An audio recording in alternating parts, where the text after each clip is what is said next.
Oh boy, looks like I'm going to heaven again. Right when I was about to be in the Super Bowl. Good afternoon, everybody. It's me, the Media Guy, back with another fantastic movie review. And if you couldn't tell by the title and thumbnail, I'll be doing a second look, aka Revisited Edition review of Heaven Can Wait. Now, if you remember a while back, I previously covered this movie on VHS. And I really liked it, so I decided, why not do a Revisited Edition review of this movie? Now, I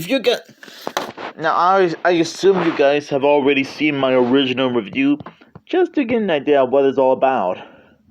But just in case you guys need a bit of a recap on what this movie is all about, here's the description. Heaven Can Wait is a romantic fantasy about Joe Pendleton, a Los Angeles Rams quarterback who is accidentally summoned to heaven by a overly zealous celestial escort. Pendleton is returned to Earth in the body of another man who is a corporate giant.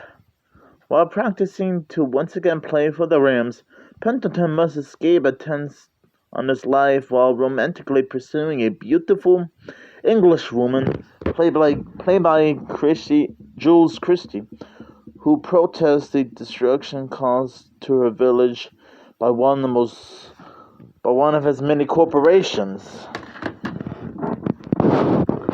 Well, after giving this movie a second look, aka Revisited Edition treatment, I can still see why this is still a great movie. And admittedly, it has been a long time since I previously covered this movie, and everything does look a bit familiar to me, which means I actually remember this movie pretty well. It does have a great story with a beginning, middle, and end. Great casting choices. It has a lot of funny moments. The music score is quite satisfying.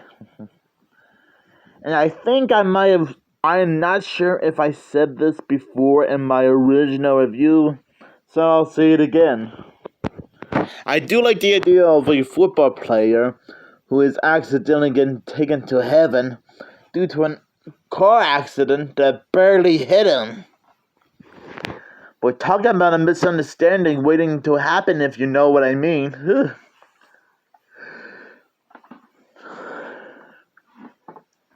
I guess it's good thing there was like two angels in business suits who had to explain to him that his time has come, but I guess he wasn't ready to die yet.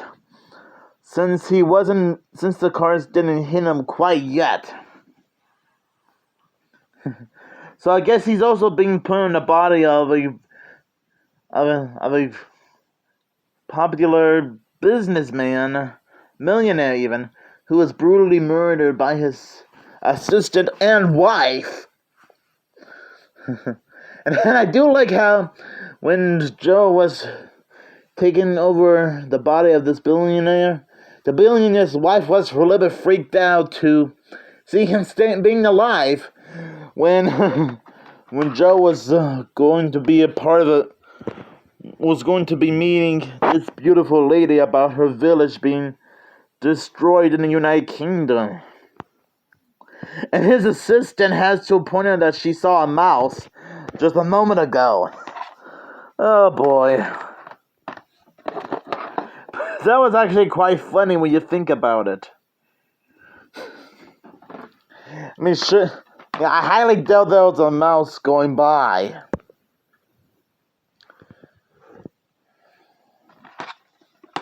Like I meant, when Joe first arrives to the aerial plane, he actually thought that he was dreaming the whole thing, which I did point out in my original review.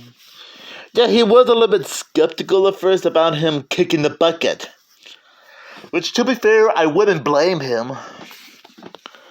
Sometimes it's hard to believe things, whether it makes sense or not. Well, thank goodness that there has to be some things to clear up. And I guess, yeah, things had to get cleared up. And I guess when Joe was in the body of a billionaire, he was actually making Mr. Farnsworth seem like a much better man. Trying to make sure that they don't get into a lawsuit and save this lady's hometown from being wrecked. And he also had to, and while he was also in Mr. Farnsworth's body, he was actually had to go through some training so that he could be in the Super Bowl again. And Joe was even reunited with his coach friend, who at first almost seemed skeptical because he thought that Mr. Farnsworth, being possessed by Joe, was making the whole thing up. And Joe had to come up with all sorts of ways to convince him. I mean, hey, desperate times calls for desperate measures, if you know what I mean. Oh boy. Yeah, this movie does have some funny moments. Like the coach being a little bit skeptical about Joe, also known as Mr. Farnsworth, going through a lot of training to be in the Super Bowl. And there was even a little gymnasium in the mansion as well. And I guess this was something that I also pointed out in my original review, but I'll say it again. Some of the staff members did look at Mr. Farnsworth a little bit funny as to why he was talking to himself. I mean, if you watched the movie, you know why.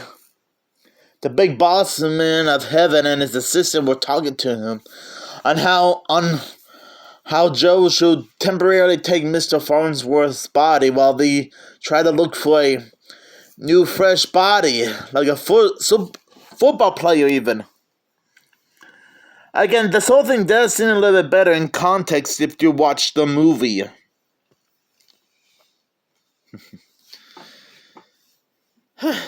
And even though, and sure, maybe to you guys it's not like one of your favorites, but this is an okay movie.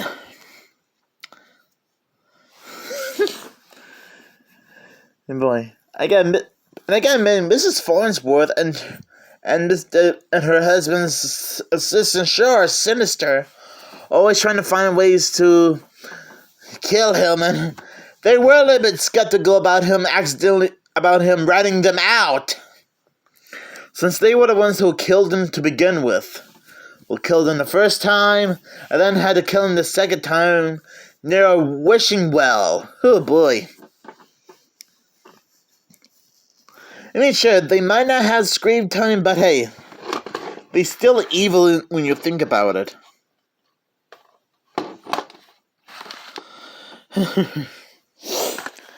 Again, man, seeing Joe and this nice English lady whose name somehow escapes me,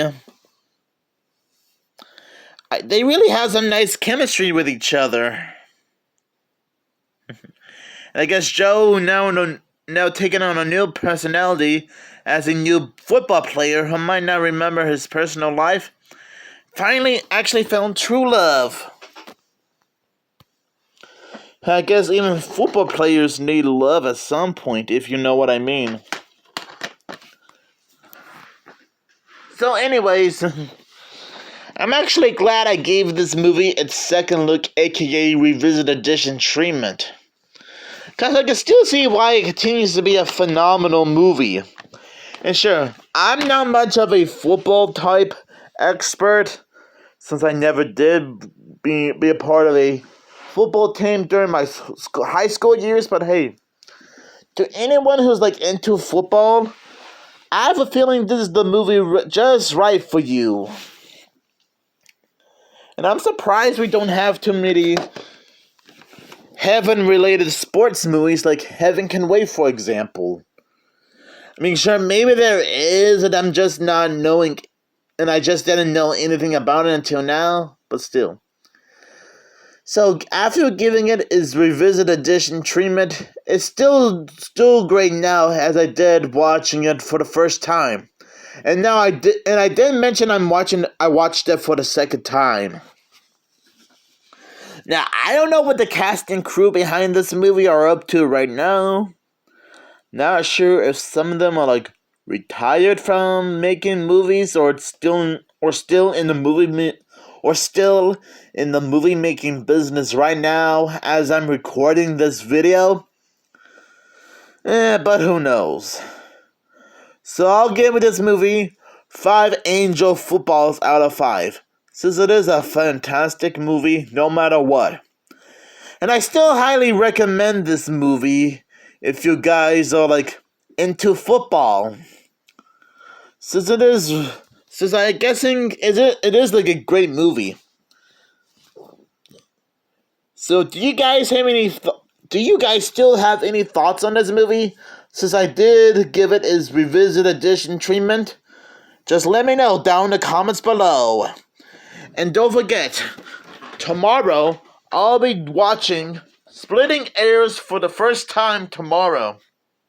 Not sure if it's good, bad, or both, but hey, I'll find out soon tomorrow.